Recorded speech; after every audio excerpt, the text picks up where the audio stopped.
numbers told the story. They always do. It's one of those idiots who believe in analytics. This is a numbers game with Gill Alexander on VSiN. Good Tuesday morning to you. It is a numbers game at VSiN, the sports betting network, VSiN.com, the VSiN app, Game Plus, iHeartRadio, YouTube TV, however you're taking us in this morning. We appreciate it. It's Gill Alexander.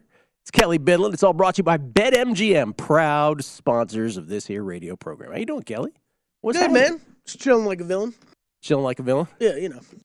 Taking it easy. Starving like Marvin and a Cool J song? That kind of thing? Yeah, exactly. Matt Cox on the show from Three Man Weave to talk college hoops. Here's the headline of the college hoop season. Kelley, you ready for this?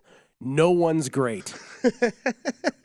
Everyone's beatable. We'll talk to Matt Cox about who does he trust? Who does he not trust in college hoops? Dan Weston will join us from Pinnacle and, of course, also Betfair to talk tennis with us. Australian Open. Young Gill with an 0-2 yesterday. Lehechka could not even come close to beating Tsitsipas as the massive dog. And the over didn't get there. He had a shot in a tiebreaker to get to that over. Generally speaking, if he had won that set, it would have most certainly gone over. He did not win that tiebreaker, so we lose two. So we'll give Dan Weston a shot at it today as the Aussie Open comes down to the slim pickings portion of the tournament as we're in the quarterfinals now. Sia Najad talking NFL with us, divisional round. NPJ, what are we, Torrey Pines this week? Yes, sir. And you will talk golf with us as well. That's right. Talk a little bit about it. Farmers Insurance Open, Torrey Pines starting to golf season starting to heat up here. And a little long shots news from you as well, right? Yes, a little podcast have a bit news. of an announcement later in the show. Okay. Dan Besbris joins us, talk NBA as well. The best audio in the biz. Assistant GM at Sports Ethos. If you're looking for clear audio, if that's what you're looking for in your radio program, clear audio of guests, you've come to the right place. It usually helps. You've come to the right place today. I promise you that. Making promises I might not be able to keep on that. No, he's phenomenal. Can we just start with some analytics about the division round? Because sure, we got a week to talk about two games, just like we had a week to talk about four. By the end of last week, we're like, I'm going to tell you for the 27th time, I don't think that offensive line is going to be as big an issue with the Bengals as people are making it out to be. So we got two games to do that for a week this week. Wait till we got 2 weeks to do for one game. That's always the best. At least we have a props distraction for the Super Bowl, but still, yeah. So we want to uncover every, stone. What's the expression? And just come from every angle. You can choose to go with it. You can choose to say, I'm skeptical about these numbers. But let's talk about it from a numbers perspective. And we give a big shout to Bill Barnwell over at ESPN, who, this year alone has provided us with some great insight, specifically on the New York Giants, about how their huge start to the season was essentially a mirage. We've pounded that point home here on the show about red zone play versus out of red zone play, first and second down versus third and fourth downs. It's why I'm not in the Daboll camp like some others are. But let's just talk about the four teams per Bill Barnwell here headed into the division round. And let's start with the NFC game. That's the first of the two on Sunday. Just some notes, some nuggets that will help you with your handicap. And by the way, the Bengals now a slight favorite. Yeah. In the AFC Championship against the Chiefs with all the questions surrounding the availability, and even if available, the level of Patrick Mahomes. Yeah, Man, Patrick I saw Mahomes. 1.5 this morning. I didn't know we had gotten to 2. Eagles still 2.5, Bengals to 2. At DraftKings specifically, they're at 2. Yeah, a few shops at 2, a few shops at 1.5, Yeah. it looks like. So the Niners, ESPN Stats and Information Research, they do this pass direction split that separates the field into 15 vertical zones, Kelley. 15 vertical zones. And if you focus in on the 7 zones in the middle of the field, Jalen Hurts averaged just 44.8 passing yards per game in that area a year ago. And then after adding A.J. Brown, who excels in that area of the field, the middle part of the field, Hurts averaged more than 79 yards per game across the middle in 2022. But here's the rub. The Niners, somewhat unsurprisingly, we'll just do the Cliff Notes version of what Barnwell had to offer this morning because it's like a war and peace of the 4 teams. Yeah. The Niners, unsurprisingly, posting a league-best 52.9 QBR against and allowed the league's 7th fewest yards per attempt on throws to that area of the field. They intercepted 5% of passes in those zones, which also was the best mark in the National Football League. So one of Philadelphia's strengths, highly mitigated, if that's a correct expression, by the San Francisco 49ers defense. Yep. And specifically, he goes into detail about Dre Greenlaw and specific plays this past week, Fred Warner, just how unbelievable the Niners are in that area. So keep that in mind when sort of handicapping your Niners-Eagles games. Now, the Eagles have a lot of positives, too, and just drawing from this past week, and this is where I get back to the whole Giants thing, and, how did the Cowboys look against the Bucs? How did the Giants look against the Vikings? Competition matters. So the Eagles facing a Giants defense that sent extra rushers 44% of the time. Hurts took just 1 sack all game. ESPN Stats and Info noting afterwards, the Eagles ran 33 zone read plays for 221 yards and 2 touchdowns, third most of any team in any game since 2011. They were just zone reading them to death, and those runs generated 4.6 yards before contact. Eagles generated 14.7 rushing EPA, the most of any team in a playoff game over the past 5 seasons. And Philadelphia took down Daniel Jones 5 times, pressured him on 43.8% of his dropbacks. So good news for the Niners against the Eagles' strength. And then the Eagles just absolutely dominating the Giants. But again, the caveat, it was the Giants. I will say this about the Niners, and talk about Dre Greenlaw and Fred Warner and just how unbelievable those linebackers are. If you look back at great draft classes, Kelley, like of all time in the NFL, so most people will say the 1974 Pittsburgh Steelers draft class. You remember that one, Kelley? Oh, yeah, of course. Swan, Lambert, Stallworth, Webster. Sure. 83 Bears, which provided a big nucleus to their eventual 85 champions. 91 Cowboys, 92 Cowboys. That was just Jimmy Johnson just knowing the college game better than everybody. I mean, just completely like double-digit worth of players that became champions. When the 86 Niners, the 81 Niners, 2 of their Super Bowl groupings, if you will, and the 81 Skins. But the 2019 San Francisco 49ers might not be one of those classes yet. But if they start winning Super Bowls, Nick Bosa, second pick in that draft, Deebo Samuel in the second round, Dre Greenlaw in the 5th round.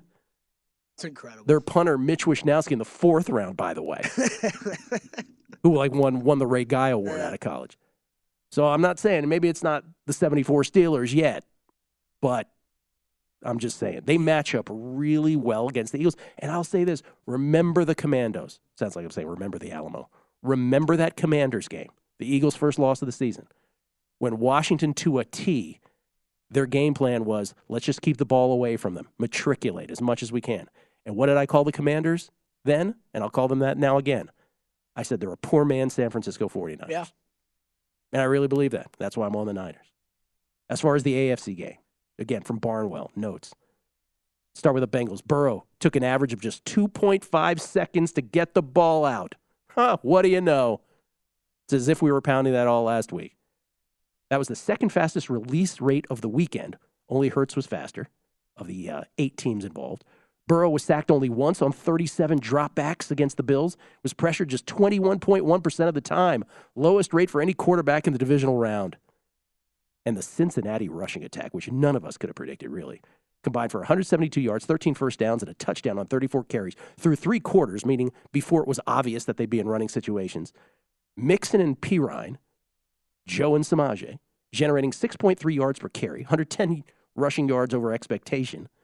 And before the fourth quarter, the Bengals' backs averaged 3.6 yards before being contacted by a Bills defender, second highest mark for the Bengals in any game this season. Their average rush attempt through 3 quarters was expected to gain 5.5 yards per carry. And then there's the Chiefs, and this is the problem. And Barnwell does a great job. And again, just sort of the cliff notes in terms of the analytics, the numbers on this. The Chiefs, after Patrick Mahomes' injury. Now, again, keep in mind, we don't know if Mahomes is playing. And if he does, here's what the Chiefs did with him in the lineup, banged up with the ankle injury. Here's how they changed against the Jaguars. Chiefs abandoned play action. They ran it on just 5.9% of their dropbacks after the first quarter with Mahomes in the lineup, the lowest rate for any Mahomes performance over the final 3 quarters of a game. He did not attempt a single deep pass after the first quarter, according to NFL Next Gen stats. Just the 8th time that's happened since he took over as the full-time starter in 2018. His average pass over the final 3 quarters traveled just 6.4 yards in the air, a yard below his season average. And here's the Chad Henne note for those who are saying, hey, he went 98 yards. And again, he almost threw a pick on the 4th pass or the 4th play. Jacksonville ranked last in QBR in terms of covering tight ends during the season. So that was the really good fortune of the Chiefs with Mahomes out, that Henne could just go to Kelley and the tight ends. Over and over and over again. And remember a year ago in the playoffs when the Bengals came back from a 21-3 deficit and beat the Chiefs, Kelley only had 4 catches for 40 yards after halftime against the Bengals. After Mahomes' injury, Chiefs stayed ahead of schedule on only 36.7% of their rushing attempts, generated a middling 1.3 expected points added. They were already one of the league's worst teams on 3rd and short. We've brought that up on the show before. And if Mahomes isn't mobile enough to boot or run play action, defenses, as Barnwell notes, will find it much easier to key on what this offense is doing.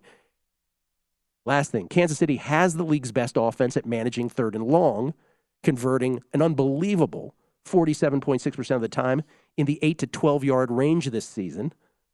The league average, by the way, was 27.6%. Just 3 offenses over the previous 15 years had a better percentage, but here's the deal. Mahomes' ability to scramble and extend those plays helped key that success. He averaged a league-high 3.7 seconds before passing in those situations, and if that goes in the window, not only will they have trouble on 3rd and short, but the numbers tell us they'll have trouble on 3rd and long, too. So it's a lot of conviction there through the analytics on the Bengals versus a Mahomes-hampered Chiefs team. You might not have needed the analytics to already get to that your own, but those are the numbers to corroborate it.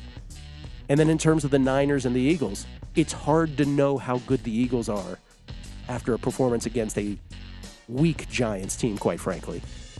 And the Niners linebackers just play so great to the Eagles' strengths. Put all that in the bucket, all that in the handicapping bucket. Food for thought. We'll talk some college basketball on the other side. Matt Cox from 3-Man Weave. Next, Numbers Game, VSiN, the Sports Betting Network.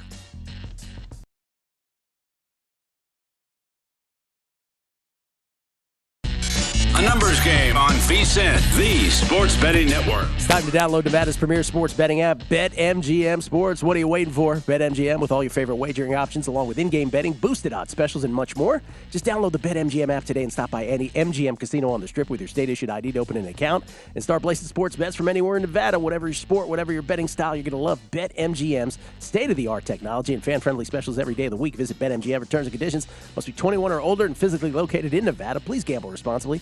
Gambling problem? Call 1-800-522-4700. We get tweets at Beating the Book. Always appreciate the feedback.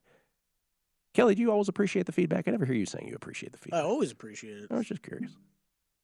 This is especially when they let us know their audio's not working well. Thank you for that yesterday. I had no idea. And then everybody with a storm of those yesterday. Yeah. Did not know. Let's see. David Chalafour. Hey, guys, thoughts on the snow evening out the line play, thus helping Cincy? Oh, I think it definitely helped. It helped both teams, quite frankly, on offense. Not only with the whole receivers know where they're going, defenders don't, but yes, each quarterback was helped by the snow, for sure. That should be noted. Trip Tepper. Too bad Trey Lance isn't healthy enough to simulate the zone read that Hurts runs. If the Niners get a good look all week on the zone read, their front can disrupt it. It's a good point. I'm sure Jimmy G's doing a great job doing that. The fleet of foot, Jimmy G. I'm sure. Can you imagine? That's right. Exact replica. What would you trade for Trey Lance right now, by the way? What would you if you were another team? I have no idea. The 49ers offseason is so fascinating, it's fascinating. Jimmy. Yes, it is. Jimmy G's probably gone. And then Brock Purdy's got to be the starter. Got to be. I think I roll into camp with both of them, though. You do. Because you might you're holding all the cards. There's no rush to get rid of one of them. So we just talked about how great the 2019 Niners draft is. So this is John Lynch we're talking about. Do you blast John Lynch for the Trey Lance trade if he also drafted Brock Purdy last in another draft? Was it the same draft or a different draft? It was a different draft, I think, right? Yeah, year after. Yeah, year after. Do those things cancel out? No, because they made a trade and they gave up draft capitals to get Lance, so it's not quite an even trade. But at least he's got that to say, I guess. Or he's not really going to get criticized because Brock Purdy will save that save him from criticism. Which is super lucky and fortunate, but on the other hand, you did draft him. Right. Las Vegas 514. Yo, if we're a poor man San Francisco, he's talking about the Commanders, are we now just poor? Hopefully not after Snyder sells. Hurry up and sell. Yeah, I'm with you, man.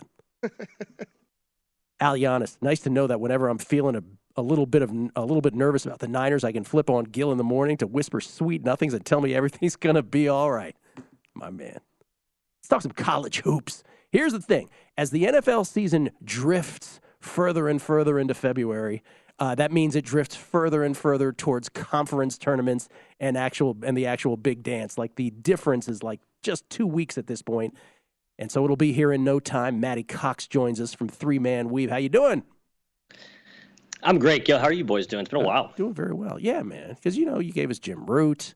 You schedule in Kai McKeon. How does that scheduling work? Do you guys do a 3-Man Weave rotation with us, or do you? We like to keep it a true round robin, but schedules. There's wrenches that are thrown in occasionally, and so my lovely colleagues have stepped in my stead plenty of times. So for that, I thank them. Tip my cap to them.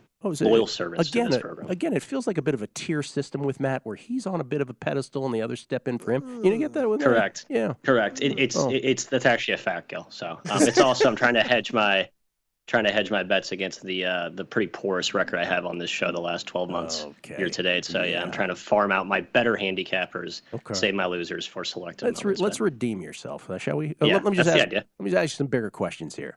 Would you agree? Let's just start that no one's great. Everybody's beatable. Yep, 100%. We said that preseason. That narrative will not change throughout the rest of the year. That still holds. Okay, so let's talk about. And again, it'll be here in no time because people are going to land. There's obviously the college basketball handicappers that follow this from the beginning, and then there's a lot of casual fans who are all into football. And as soon as football ends, they'll be like, "Wait, it's conference tournaments. Let's do this." Who do you trust more than others? Let's play this game. So Kansas loses its third in a row, but it's to Baylor. There's no real shame in that. Do you trust Kansas come March? I do. I trust them more than most, but there's teams I trust more, I guess, if you're trying to filter this down to what of the potential great teams or competitors, national title contenders, whatever you want to call them, who do I trust the most? I'm going to guess KU's probably my top 5, but just because they're veteran. I love DeJuan Harris at the point guard spot, and Bill Self's proven it. So, but there are others I trust more. Yeah. And I'll guess that's UConn and Houston at the top of the list. Man, I really trusted UConn until now. I'm not sure if I do anymore, but Houston has always been the most trustworthy team in the country, in my opinion. I know they just lost to Temple at home, which is not going to age very well. They have had some recent shot-making issues, some recent issues with their offense stagnating. They're not quite getting high-quality shots. There's been some folks on Twitter talking about that. However, I think of all the flaws that all the teams have as you go down, the top 10, top 30, whatever, how many teams you think are in that cut line, I think Houston's flaws are the most fixable in terms of they don't take great shot always. They're not great pure shooters, but they can always compensate with getting second and third shots on the offensive glass. I just think that when you have a team that's built to, back to our giant killer discussions with winning the possession war, Houston will never lose the possession war, right? So they're a very, very low risk for being upset. And I think that even in games when their shooting is cold, they're the best type of team to withstand that and grind out a win, where other teams, I think they're more reliant on shooting the ball effectively from the outside. It might be more prone to being upset by a giant killer in round 1 or round 2. So Houston's my number 1 pick. Okay, but if not Houston, then who? Alabama. Really? Okay. Yeah. Tennessee has that similar Houston DNA, just like a bunch of pros. We call it the get off the bus test.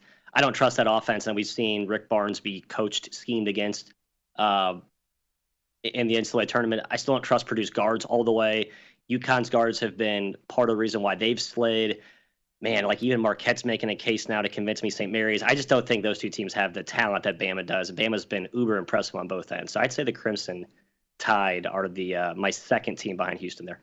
I've asked you this in different ways before, but so is Purdue the one you trust of the elite, of the supposed elite right now? Purdue's the number 1 ranked team in the country as it stands this moment. You don't put them in the list. Clearly. I don't. No, I don't. Their guards have been extremely impressive so far. Let's give them credit where it's due. Painter brought in Lawyer, and he's got a young, solid backcourt who I think executes what he wants to do to a T. I just think they lack that dynamism, that game-breaking ability that the guards of Alabama have, the guards of UCLA for sure have, the guards of Houston for the most part have. I just don't see that on this Purdue team, and I think we're starting to see evidence, very small, but some evidence that you can scheme against Zach Edey. And again, the old mantra of you can defend a legit big in the tournament. I hate citing narratives, but I do think that one's held up over the last few years. So that's my worry about Purdue, and that's why I probably put them on a pedestal below the Houstons and the Bamas of trustworthiness. Okay, and then the last thing, though, let me give you a group here, and you tell me who you like the best. Kentucky, UCLA, Arizona, Texas, TCU. Toss up between the two Pac-12 schools, actually. I think I actually go UCLA by a nose over Arizona, even though we just saw UCLA lose to Arizona. I don't want to use that recency bias in my decision here. I like UCLA's guards. I know their front line is a little bit unproven, but they've really grown up a lot the last few weeks. Mick Cronin's a great developer of bigs, so even if he doesn't have like those marquee big name bigs, he can harvest the most out of them, which he's done so far. I like Arizona's bigs, but I don't love their backcourt. So it's like you could form a super team of Arizona and UCLA. That'd be my answer. But, push comes to shove, I tend to trust backcourt over frontcourt. So I UCLA of that group. All right, we only got 90 seconds. I want to get to your pick. But the last thing is Temple obviously beating Houston. Really bad losses, really good win. Is there a team like that? Maybe it's not Temple where you're like, man, if this team, which is so middling right now, caught fire somehow, they would be a scary, scary team come March. Ooh. I'm trying to think right now. There's the UAB's been really falling off. I kind of think they're just dead in the water at this point, but it's a team that I think is going to be still very giant killer-esque from that mid-major lower seed type of play. I still think Dayton too. Dayton's a team I keep an eye on. I know they've had some struggles, but they're all the way legit when they're at their best, and they're getting healthier as well. What do you like today, man? I like looking at Oklahoma State. I actually just bet the Pokes against Texas in the first matchup. I think it was a week and a half ago, 2 weeks ago. Now Pokes go on the road to Austin. Smart Money's bet this up pretty heavily to Texas at -9. I see at South Point now. I just think it's way too high. I know Oklahoma State's got some injury issues. Moussa Cisse, their big guy up front's been banged up. I just think it's way too high. And Boynton's squad's been ultra feisty the last couple games out. My second one, I'm going to ride this Iowa State train, man. I'm not a K-State believer, so Clones -5 at home. Hope magic. Get it done. So Oklahoma State and then Iowa State given the points against Kansas State are the two plays. Matt, appreciate it. It's going to be fun, man. We'll talk again. Somebody put up an NIT market already. I appreciate it. CBI too. Yes, that as well. All the other acronyms. Thank you, Matt. Matty Cox at Matty_Cox on Twitter. 3MW_CBB for all of Three Man Weave's picks. We'll talk some Super Bowl odds and MVP odds once again next. A numbers game on VSiN, the sports betting network. If you're looking for a betting edge on football's big game, the VSiN experts have got you covered. Become a VSiN Pro subscriber with an introductory offer of only $9.99. VSiN Pro subscribers get access to our daily recap of the top plays made by VSiN show hosts and guests. Tools like our betting splits, deep dive betting reports, VSiN betting guides for the biggest games of the season, where our experts break down brackets, best bets, and all the big game props. Don't miss out on this limited time offer. Visit VSiN.com/subscribe today to sign up for only $9.99. That's VSIN.com/subscribe. Gill Alexander, Kelley Bydlon. Artie Moreno was going to sell the Los Angeles Angels. Was looking for $2.5 billion for a Major League Baseball team. That would have been a record. That was his ask. I'm looking for $2.5 billion too. Just for the heck of it? Just for the heck of it, yeah. Apparently, I don't know if he didn't get that offer and was like, maybe I'll try this again another time. Or if you take him at his word and he said, he got pangs about selling and he was like, I don't think I want to do this anymore. Going through the process. He might not be there forever, but it's hard to imagine selling any team with someone named Shohei Ohtani, right? Can you imagine walking away before he walks away? Wants to win a World Series bad, man. Football news. Bill O'Brien returning to the Patriots after agreeing to a deal yesterday. Championship! To becoming New England's next offensive coordinator. Sources telling ESPN's Adam Schefter and Chris Lowe. And then Ezekiel Elliott, willing to accept a pay cut to remain in Dallas. No way! Well, at least somebody's giving him good advice.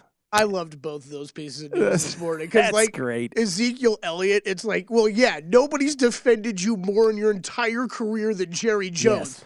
Yes. You better be willing to take a pay cut to go back. Are you kidding me? And, oh, wait, your competition on the running back depth chart might not be as stiff at the beginning of next season with Tony Pollard going down. So that one kind of cracked me up. And then Bill O'Brien, what's the overreaction going to be like for Patriots fans today? Even they probably are nonplussed to a certain degree, aren't they? I don't know. I feel like they think any move, or maybe they aren't. Yeah, any former Patriot that comes back that's in the Bill Belichick tree, yes. It's like automatic, like, all right, we're back on track. Yeah, if Josh McDaniels came back. The Tony Pollard thing is interesting. Now he has the fractured fibula. That sucks. I hope that doesn't hurt him in free agency. Yeah. Fractured fibula, you could probably come back from okay, but he is a burst guy. So yeah, it's better than some other injuries. Let's put it that way. I do believe I saw the time. I don't want to misquote a timeline here, but whatever I saw yesterday, I was shocked by how short it was. How short? What was? The injury timeline. Yeah. Well, because it's not like an Achilles. It's not like tendon. It's just a break. Right. And if it's a clean break, it'll look like I've gone to medical school or something, right? This just in. I'm not a physician. But yeah, no, it could be worse. That's for sure. Now the question becomes this. Was Pollard's greatness enhanced by the fact that he didn't have to be the bell cow, right? Zeke, who we all like to bust on because Jera, is just like trying to convince himself in interviews. Oh, yeah, it's Zeke. He's our guy. Dak, we're going to win a Super Bowl with Dak. That's my Jerry. Oh, I mean. But does Pollard benefited from that to a certain degree? I think we can all say that. And the question is, if you go after Tony Pollard in free agency and if you make him your number one, will that change Tony Pollard? Yes, I think it does. Yeah, so it's tricky. Yes, I think it does. But at the same token, there's. I mean, what NFL team thrives on just one running back these days, right? Like, It's very rare. No, for right? sure. For sure. You're absolutely right. So, I think he can still be a great addition. You just got to know what other personnel you have in that running back room. And I'm kind of making fun of, Zeke stuff here. But, I think those two seemingly fell into their roles better this season without any complaint. And people from the outside seem to make way more big of a deal over it, really over the past few seasons. But, this season, we finally saw Pollard's numbers start to go up. Well, because it's been 3 seasons where Pollard's been the better back, right? Yes, and it's just like you're shoving Zeke down our throat to a degree, and it's like enough already. NBA last night, Giannis scored 20 in the first quarter against the Pistons. Bucks ended up with 150. A 150 to 130 win. Chris Middleton back too, right? Yeah. So that was the Bucks. We're back in full strength that game. Just watch this. Yeah, just watch this. And then in what is becoming one of the more peculiar onages in recent NBA history, the Orlando Magic would be Southeast Division title champs for some who have those tickets. They beat the Celtics again, 3-0 versus the Celtics this season. The Celtics cannot solve the Orlando Magic. They cannot. They cannot. And Jonathan Isaac returned to the team after missing the past 2.5 years. It's incredible. With a knee injury. 113-98 as a 7.5-point dog, plus 255 on the money line. What's funny is I didn't bet the game, but I got close to betting the Celtics live a couple times because I'm like, man, like this is you lost to the Magic twice already. What is it about the Magic they cannot figure out? I mean the Celtics team was a little depleted last night. No Marcus Smart, no Brogdon playing last night. They still had Tatum and Brown. No, they did. Yeah. They absolutely did. I mean, look, I think it's part of the reason why I made bets on the Magic to win the division and over their win total. Like, this team is underrated. They have talent. They have a couple players Banchero, Franz Wagner, who they drafted last year, is incredible the season that he's having. There's a lot of young talent on that team that, look, is it going to be tough for them to put together wins consistently on a night-to-night basis? Yes. They don't have that true superstar to go to that allows you to orchestrate your offense. Some of these guys are still growing into their roles, but they got the talent, Gill, to cause problems for any team in the NBA. Always love you, Paulo Banchero. Will texted me as soon as the game ended. He was like, if only they could play the Celtics every night. Yeah, that's what everybody said. And then, and then Drew Didzik and I were talking last night, and he's like, well, this 1-8 matchup should be a thriller. That's right. Should absolutely. You have an NBA pick tonight? Yeah, I do. I bet the Cavs small. Looks like Donovan Mitchell will be back tonight. They head into the Garden to play the Knicks. We obviously have the Donovan Mitchell offseason storylines with New York. I'm going to stay away from that and really just more focus on how I believe the New York Knicks, even in their sort of recent stretch of good play, are a very overrated team. It's one of those, like we always do in the NFL season, Gill, of look at the teams that they've beaten over the past few weeks. And we're not talking about the greatest teams. We're talking about the Pistons. We're talking about the Wizards. We're talking about the Pacers. We're talking about the Spurs. We're talking about the Raptors. Those are all their wins dating back to January 4th. Other than that, they dropped 4 games in a row. This Cleveland team getting some healthy pieces back tonight. I laid 3 with the Cavs. I think you can still find 3s out there, 3.5. Took it small. Want to bet it small. Want to wait for official word on Donovan Mitchell. I'll probably add on then. But yeah, like the Cavs tonight, heading into New York City. All right. Just one note. The Garden will always be in Boston. Just keep that in mind. This is the Garden in Manhattan. Madison Square Garden. Yeah, that's right. Okay. NFL. Super Bowl odds once again and MVP odds. And again, we've been talking about the MVP odds for the Super Bowl since before the postseason started here on Numbers Game, and already have in pocket Christian McCaffrey at 18-1, George Kittle at 80-1. And we have been marveling at how those numbers have, by and large, I mean, in the case of Kittle, you can get better than that. It's stupid. I bet it last night. So I bet. I mean, I'm with it. We're actually opposite sides in that game. I took a small piece of the Eagles in that game. Did you now? But then I still bet George Kittle at 100-1 to win Super Bowl MVP. So again, listen, the Niners are dogs in this game, so they'd have to overcome that and then win a Super Bowl where who knows what that line will be. By the way, this is shaping up to be feeling like a pick'em Super Bowl no matter which way it goes. Totally. But so they got to do both of those things to even have a shot at an MVP, right? So that's why numbers are bloated as they are, but I would argue too bloated in certain cases. Mahomes still is the short shot, which makes no sense to me. Although, again, if the Chiefs somehow figure out a way to win this game against the Bengals, where Mahomes is effective, okay, then Patrick Mahomes deserves the plus 330. But boy, who's making that bet right now? Anyone? Yeah, I don't think you can. Burrow and Hurts at plus 350. Brock Purdy, because yes, he still is the quarterback, at plus 650 for the Niners. And then you see McCaffrey still at 14-1. Debo still at 28-1. Bosa's at 50-1. Jimmy G is 60-1.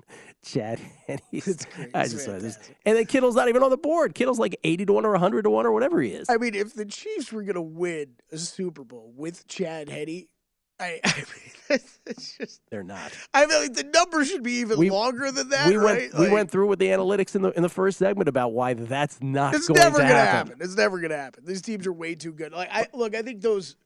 I think there's 2 quarterbacks that if you're going to bet. If you like the Eagles or if you like the Bengals to win the Super Bowl, go bet Hurts or Burrow, right? I think those do correlate really well. Yes. The other 2, I'd be a little bit more weary of. I mean, the Mahomes, just the injury, and then we've talked about the 49ers.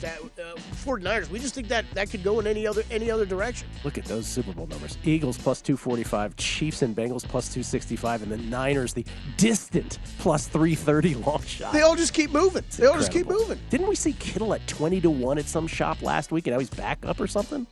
It's all over. I don't know. Oh yeah, I saw him dip at some shops, but he's widely available. Coming back, tennis with Dan Weston.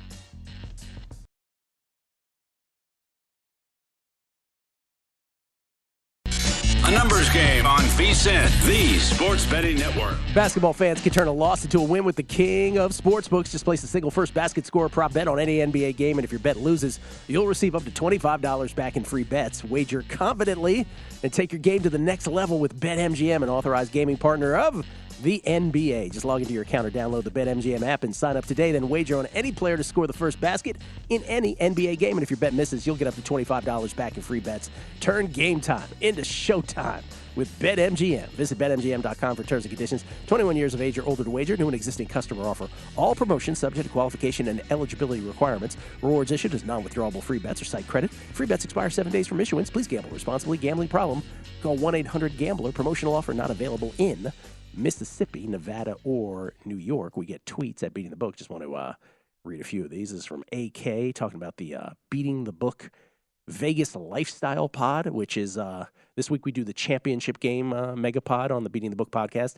Then the week between this and the Super Bowl, we do our Vegas Lifestyle Pod, which is, I want to say, like our 13th annual. Ooh. That's how long I've been doing a podcast. Isaiah Ringel was asking me about it. I said, it's just a profile on you, Isaiah, about your life in Vegas. AK on Twitter calls it a tradition unlike any other. It really is. Motor City Mike. While everyone else is sleeping on North Carolina, I'm just going to keep adding more tickets on them for the title, knowing they have the same team as last year, who are going to kick it up a few notches come March. They all came back for another run.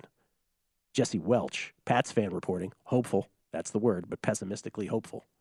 Talking about Bill O'Brien coming back. And before we get to Dan Weston, can I just make this confession, Kelley? And I'm curious if I'm alone. Am I the only one who was caught off guard by the fact that this 80 for Brady thing is actually a movie? Oh man, we can't bring this up before Dan. We could talk about this for 10 minutes. No, you brought it up on the break, and I was like, I've been meaning to bring this up for like a month now. They've been running previews for it. Like I didn't get what it was, and then all of a sudden there were full trailers, and it's like fried green tomatoes with Tom Brady and Rob Gronkowski. I don't know who it's for. When I see movie previews like this, I'm just like, who's this for? What's the target audience? Demographically, yeah. I'll tell you who. Older female Patriot fans who love Tommy. Yeah, That's I mean, like, if it happened to be on TV, my mother might watch it. Who else would watch that movie? I don't know, but it's not like she's going to the movie theaters to see this. Wow, I was shocked.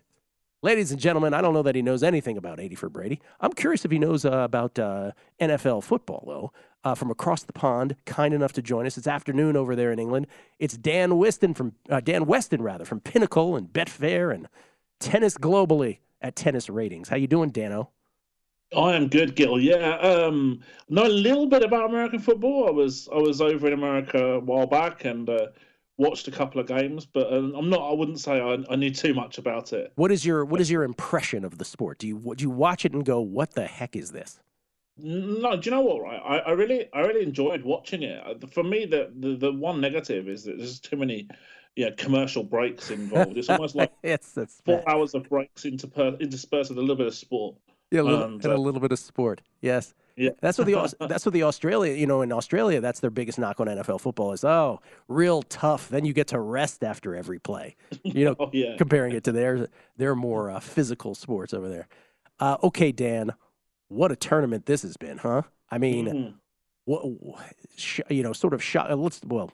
We still love that it's. I mean, we don't love, but we still know that it's Novak Djokovic's tournament to lose on the men's side. And in fact, we have a little note here that he had to sort of defend himself. He said, "I don't need to prove anything to anyone," as he responded to people saying he is faking his injury at the Australian Open, dominant in the straight set win against Alex de Minaur on Monday. You don't think anybody else has a real shot at this, do you? Not even Tsitsipas, right? Yeah, so if Djokovic is fit, then I think that, obviously it's his to lose. Now we're talking about him having a roughly 70% chance of winning the event with 6 players left in the field. And I think that's still on the low side if he's fully fit. Tsitsipas, I mean, he's like one of the bane of my life, honestly. Like Me too. He gets through these handicap lines by like the skin of his teeth. 43 out of 49 break points he saved in this tournament. I don't know if you knew that as a stat. I mean, that's unbelievable, unsustainable. But it's got him to this stage with kind of winning every kind of tight match. What looks to be relatively easy, but actually really isn't. Lehecka was 0-8 on break points yesterday. Don't I know it? I had Lehecka 2 ways. I took him as a flyer to win it all, but I also had over in games. If he wins that tiebreaker, and I know you had, what was your bet on Lehecka yesterday? Just to win a set. To win a set. We both would have. Yeah. We both would have won on that. He converts one break point. He's got an amazing chance of winning a set. And so I don't see Tsitsipas as a threat to fit Djokovic, at least. Do you have a play? I don't know if you do on the Djokovic match. I'm going to assume not. Maybe you do. But what about the Battle of the Americans in the quarters tonight? Tommy Paul and Ben Shelton. Anything there? Or is that properly priced as well with Paul, the big favorite? I'm intrigued by this kind of all-American clash. Probably two names you wouldn't have thought would have been fighting in the quarterfinals of a Grand Slam for a semi-final spot between them. But fair play to them. Ben Shelton is someone I've kind of ridden the train of a little bit, and I like the fact I feel like he's quite underrated by the market. Statistically, he's got a kind of a fairly similar dynamic, or maybe a diluted Riley Opelka dynamic, if you like, where he's got a very strong serve. He's holding over 90% in his career so far. A little better on return than likes of Opelka and John Isner. But he's going to be hard to break. I mean, what we don't know is, of course, how he's going to react in this kind of arena quarterfinals of a Grand Slam when a year ago he was ranked outside the top 500. So yeah, that's an intangible, but I actually think that he's got a chance in this, certainly on game handicap lines and stuff like that, because his service numbers are so good, it's going to be tough to break. And, and that leads itself to tie-break shootouts and one-break sets and one-break point sets and stuff like that. And sometimes they're the high-variance spots. So I can see Shelton at least keeping this close at the very, very least. Did you back it up with a bet, or you just want to sit back and watch it? No, I'm working on the Betfair stuff at the moment, and I think something like in the region of 4.5 game head start on Shelton at roughly even money or just shy of even money is not too bad a spot. It's not massive, but it's probably the best spot of the day, I think, for the men's side for sure. Yeah. Now I'm curious about the ladies' side. First of all, I made a couple bets yesterday. It's sort of an anti-Sabalenka bet. You can do those exactas where it's Djokovic, Pegula, Djokovic, Rybakina, Djokovic, Sabalenka. You could get Djokovic and Rybakina and Djokovic and Pegula at plus 475 if they both win respective sides. And the thinking being that Djokovic is a lock on that side, so you're really just betting on the ladies' side. So I went ahead and did that for Rybakina Pegula. Pegula couldn't even get past last night. She got rolled by Azarenka. Rybakina is the short shot to win the tournament now. It's really between her and Sabalenka, although Vika Azarenka has really dropped a lot. Do you believe it's either Rybakina or Sabalenka at this point? No, I don't. I think that there's it's wide open. We've said this so many times in women's Grand Slams before. 20 or 30 players can turn up to this tournament and have a decent chance of at least getting to quarterfinals, and sometimes from there variance does take its toll. You play well on a day, and you can get through. I mean, look at this: the Karolina Pliskova, she's favourite tomorrow. She's 13.5 on Betfair in the outright market, makes her fourth favourite. Yet she's nowhere near as good as what she was at her peak. You're right. Yet she's probably got now as good a chance, or not far from as good a chance of winning a Grand Slam as she's ever had. So, it's wide open. It really is. That's a tough match because I want to bet Magda Linette. I may yet, right? But it's will Pliskova have her great serve, and that will just crush everything about that. You don't know. Yeah, well, that's the thing, and that's what it's going to come down to on the day. I mean, Linette won their last match, but Pliskova has historically dominated their career head-to-head series. The thing with Linette versus Pliskova, if we look at 6-month all service data, actually, Linette has won a higher percentage of service points than Pliskova. So, it's certainly not given that Pliskova is going to serve her way to the semi-finals, I don't think. Yeah, Linette's data 6-month and 12-month is somewhat superior. But yes, the Pliskova serve is the great mitigator of it. Any play on that match or on the Sabalenka-Vekic match? Yeah, we're kind of in agreement about this somehow opposing Sabalenka spot. And one thing I noticed, we've spoken about this before in slams, is this deviation between match pricing and the outright pricing. So on Betfair at the moment, Sabalenka's 3.3, very similar to the plus 220 you got there. Beckett's is 19. Oh, I think we lost Dan's audio there. Sorry. Beckett is such a bigger price in the outrights compared to Sabalenka. Okay, Dan, I got to run. Any play on that match tonight? Either way. Not right now, but I'm gonna have another look later. Okay, we'll look for Dan's Betfair pieces to see if he has a play on that one. Coming back, some football with Sia Najad. It's a numbers game at VSiN, the Sports Betting Network.